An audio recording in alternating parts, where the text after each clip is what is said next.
Buenas tardes, alumnos. El día de hoy vamos a continuar con las clases de medicina tradicional. Vamos a continuar con las plantas. En esta clase nos va a tocar hablar de la quina, el achiote, plantas importantes en nuestro territorio peruano. Ya hemos visto anteriormente otro tipo de plantas. Entonces ahora vamos a empezar a conocer la quina.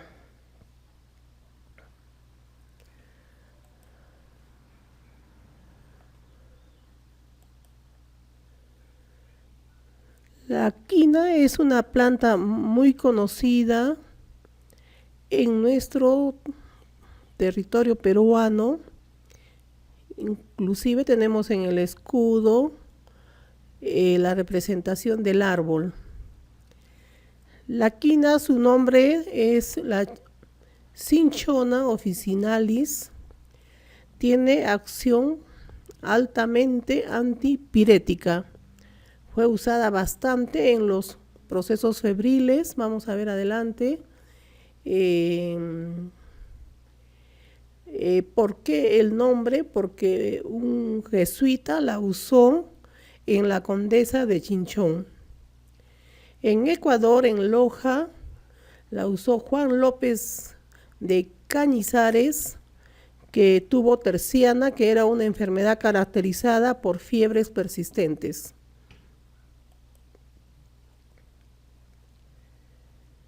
La quina cura la malaria por medio de la corteza peruana. La corteza es la parte del árbol que ejerce esa acción antipirética y que favorece a curar la enfermedad de la malaria o la terciana.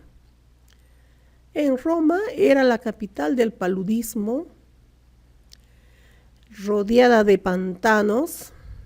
Había una insalubridad del Vaticano y ahí prácticamente los jesuitas salvaron con el cardenal Lugo en el año 1650. Vamos a ver cómo en varios lugares de Europa se presenta esta enfermedad temible en esos tiempos, que era la terciana, una enfermedad caracterizada por las fiebres mortales.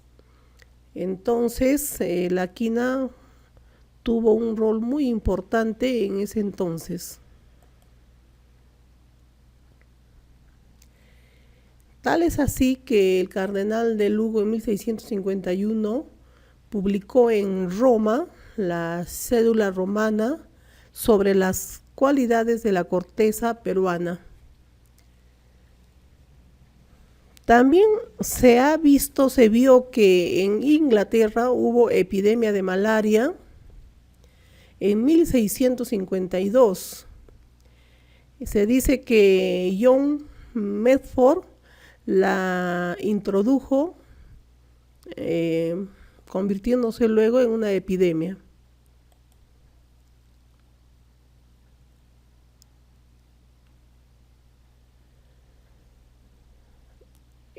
La quina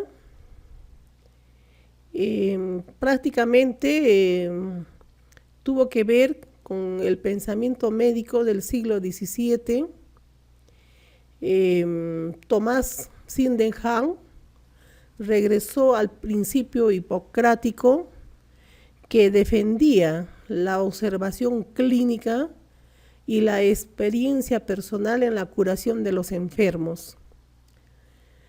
Sydenham, él defendía la teoría que uno debe estar en contacto con el paciente, hacer la evaluación clínica, preguntar los signos, los síntomas, y de esa manera dar una importancia científica, un médico, para lograr curar al enfermo.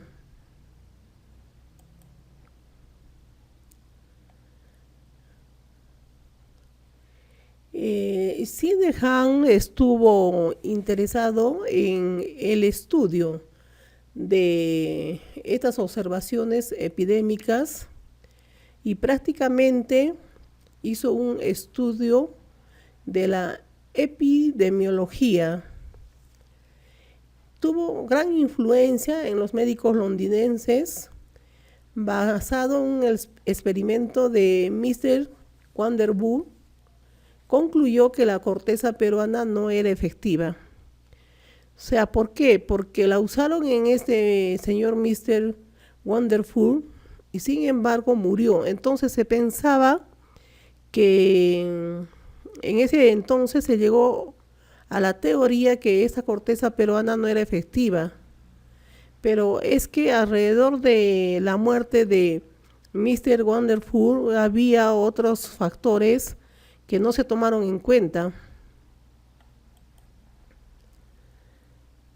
Entonces, el Colegio Médico de Inglaterra en el año 1666 sacó de las listas los remedios de estos polvos que eran famosos, ¿no? Los polvos jesuitas, aduciendo que era un veneno.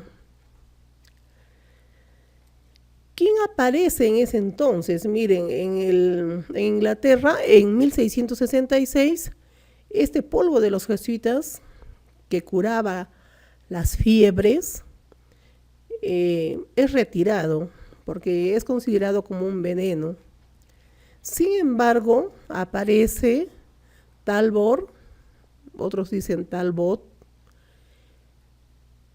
en 1668 en Inglaterra y se convierte en el especialista en las fiebres. Entonces, cuando apareció este charlatán Talbot, usaba lo mismo, pero con otro nombre. Y todos se olvidaron de la existencia del polvo de los jesuitas. Además, estaba prohibido porque lo consideraban como un veneno peligroso.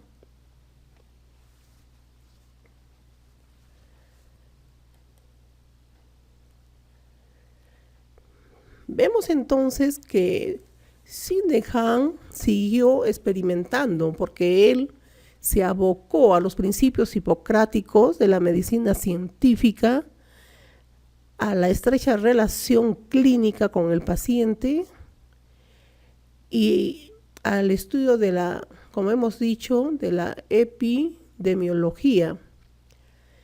Entonces él siguió estudiando y pasaron 20 años y después se convenció y confió en el uso de la quina o quinina. Pero a la par, paralelamente o simultáneamente, Talbot era considerado por el rey Carlos II de Inglaterra, le dio el privilegio de médico. O sea, de ser un charlatán y usaba bien estos polvos, curaba, sanaba las fiebres, de tal manera que tuvo un privilegio enorme, ya que Carlos II de Inglaterra le dio el título de médico. De esta manera se dice que Talbot se hizo millonario, reconocido y viajaba de un lugar a otro curando las fiebres. Era el especialista en el tratamiento de las fiebres.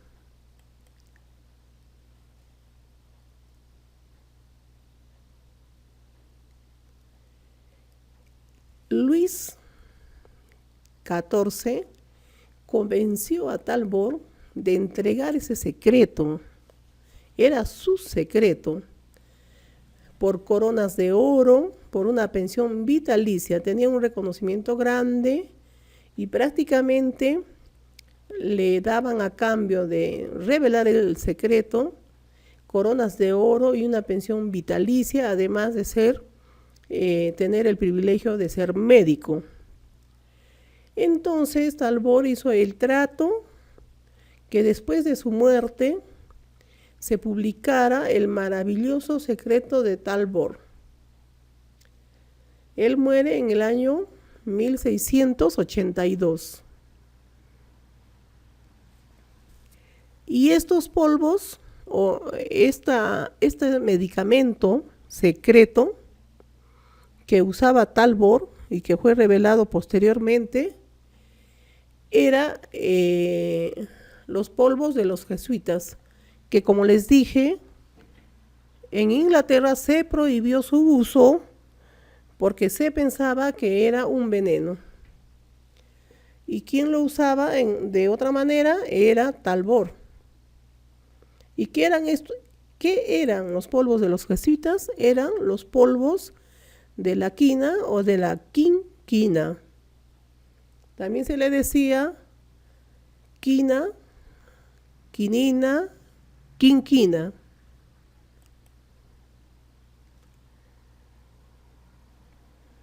Vemos en la selva sudamericana las especies vegetales de la quina o quinina.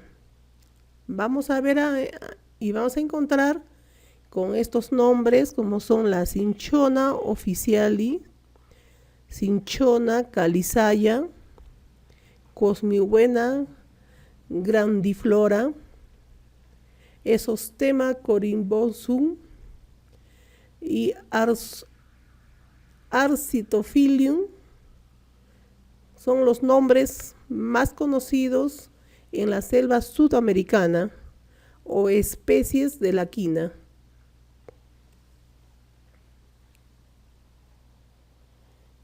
Como verán, existen más nombres. Estos son los más conocidos en la selva sudamericana. Son las especies de la quina o quinina. Entonces vemos que la quina estaba incluida prácticamente en el secreto de Talbot. Eran los polvos que usó la condesa de Cinchón, que hemos visto. Eran los polvos de los jesuitas, los polvos de Lugo, polvos del Cardenal, polvos de Loja, del Ecuador, eran los polvos peruanos. O sea, prácticamente todos estos nombres era un solo producto.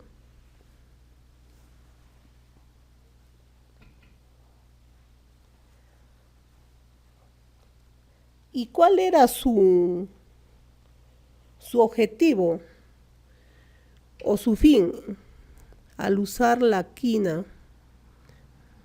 Bajar la fiebre. Pero para esto, Sinehan siempre manifestaba que se debía reconocer las características clínicas de los pacientes y prácticamente era la evaluación científica, porque sabemos muy bien que la fiebre puede haber en diferentes enfermedades. Entonces ya se establece esa relación de observación clínica y a la vez el efecto antipirético de la quina.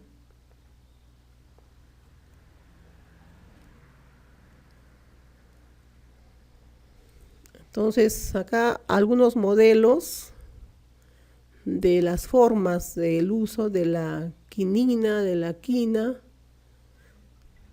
Son de varios modelos, en polvos, en preparados.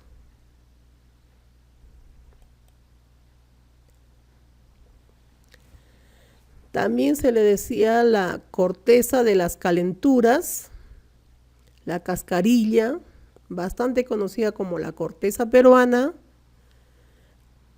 antiterciana peruana, china, quina, quina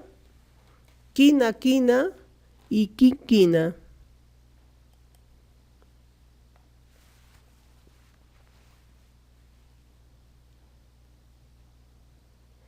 Acá vemos el árbol Es un árbol característico, el tallo es relativamente corto y todo el árbol es ancho y un poco plano.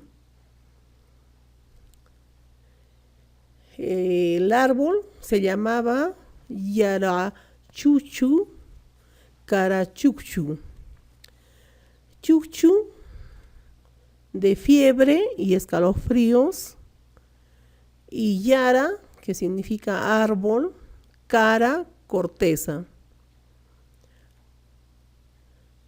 Como les dije, había algunas enfermedades febriles que no cedían con esta corteza peruana. Como les digo, era usada en la terciana, malaria o paludismo. Y sabemos que existen enfermedades donde también se presenta fiebre, que en muchos casos ese tipo de enfermedades con otros diagnósticos probablemente no iban a ceder con la corteza peruana.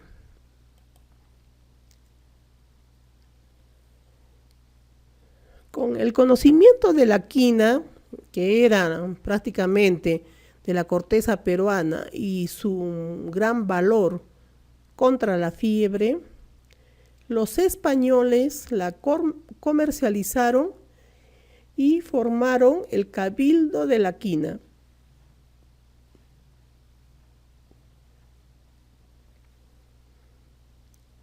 En 1735, una expedición científica francesa estudió 17 años a los árboles de la corteza curativa.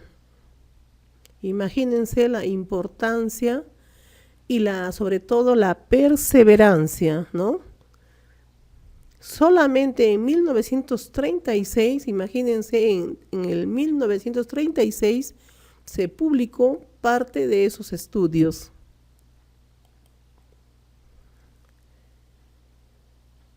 Vamos a pasar ahora a otra planta que seguramente todos ustedes conocen bien y van a ver que se expende en los supermercados, en los mercados, y ahora van a saber cuál es su uso o para qué sirve. El achote, acá vemos el achote, esta planta, es una planta tradicional de nuestro territorio peruano. Su nombre es la Bixa orellana. Es una planta, como verán ustedes, rubicunda del continente americano, clasificada por Linneo, y tiene otros nombres como es la Bixa dorata, Bixa purpurea, Bixa americana, orellana, americana, cunce, etc. Entonces el achote, sus nombres que vamos a poder encontrar de repente en otros lugares son Bixa, Bixa dorata, Bixa purpurea, Bixa americana, o también orellana americana o cunce. Además existen con otros nombres.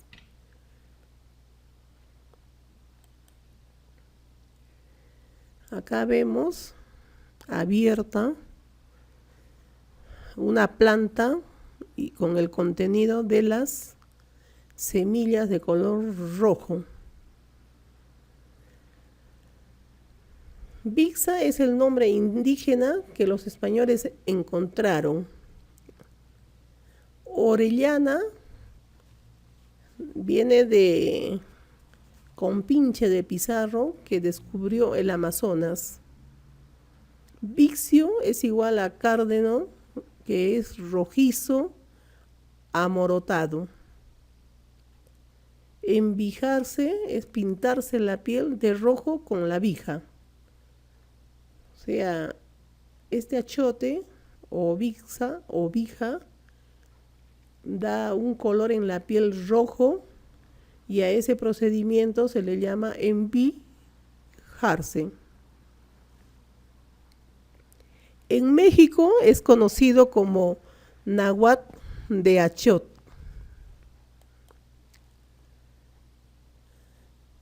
Tenemos que el achiote, en Inglaterra, por ejemplo, se le dice arnato, onoto, onotillo. En Brasil, urcu, uruba. En Francia, rocou. Entonces, el achiote que nosotros vamos a ver, como les digo, en el mercado, en nuestras bodegas, en sobres pequeños, en otros lugares como Inglaterra, por ejemplo, arnato, onoto, en Francia rocou, con otros nombres, pero al final es la misma planta.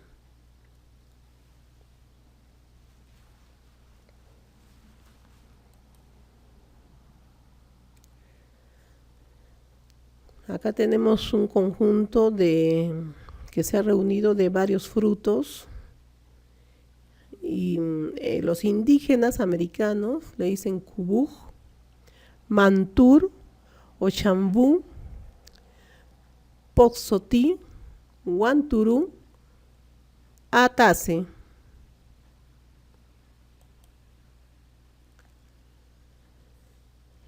El achiote, hablando desde el punto de vista de la botánica, tiene una altura de 3 hasta 5 metros, 8 metros de alto. El tronco es pequeño, de 20 a 30 centímetros. La madera es suave,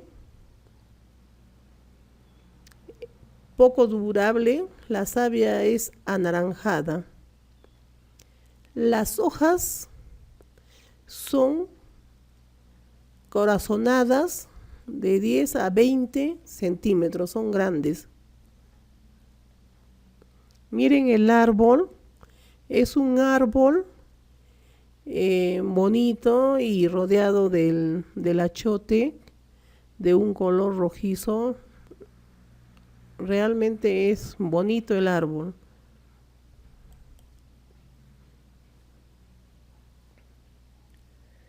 Las flores son rosadas, también puede haber blancas, tiene pétalos. El fruto viene en una cápsula de 3 a 5 centímetros y con racimos de 6 a 12. Es verde y luego se va poniendo marrón. Esta cápsula madura se abre y caen de 3 a 4 docenas de semillas. Rojo anaranjado, resinosa, pegajosa y es pulposa. Los frutos maduran de 6 a 8 meses, o sea, bastante tiempo demora para madurar. Pero miren, es bonita la impresión de abrir y encontrar ahí las semillas rojas.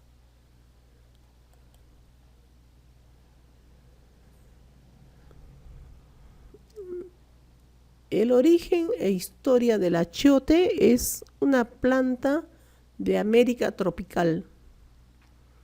La llevaron a Filipinas, al Asia, India, África y España.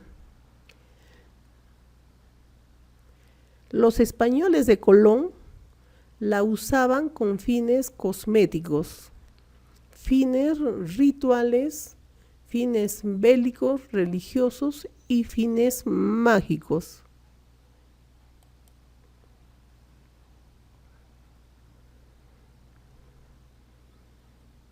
En Europa, al achiote lo nombraron como un sucedáneo del azafrán.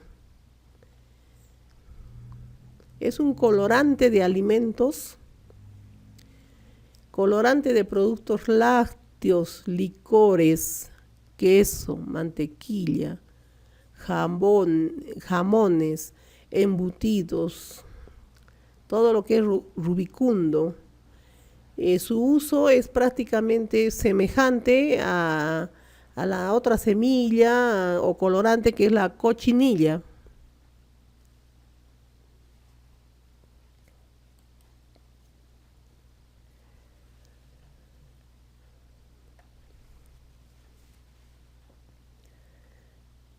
Por el color que produce o se puede obtener del cultivo del achote y la preparación en la industria textil, se usa para colorear seda, ¿no? Vemos para colorear la seda, la lana, la ropa interior.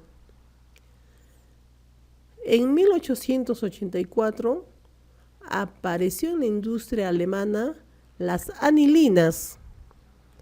O sea, las anilinas eran productos químicos que usaban para teñir. Eran sintéticos. Y desplazaron al achote y a la cochinilla, que son productos naturales. Pero se vio que como estas anilinas eran sintéticas, eran productos químicos, eran tóxicos y cancerígenos. Entonces regresó el uso del achote en el Perú, fuente de potencial de la agricultura de exportación. O sea, en la actualidad, el achote, al igual que la cochinilla, tiene un uso muy importante en cuanto a la coloración de, como vemos, de telas, de productos alimenticios, de cosméticos.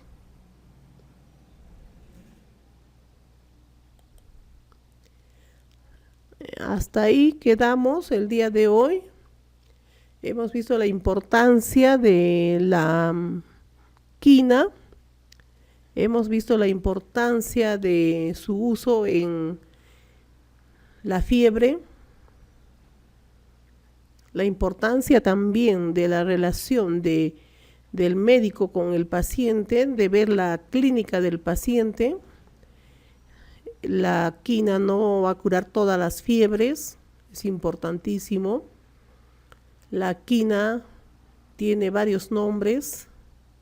Y también vemos el achote, que es una linda planta, es bonita planta y el uso es muy bueno, como vemos, sobre todo en la industria de exportación actualmente.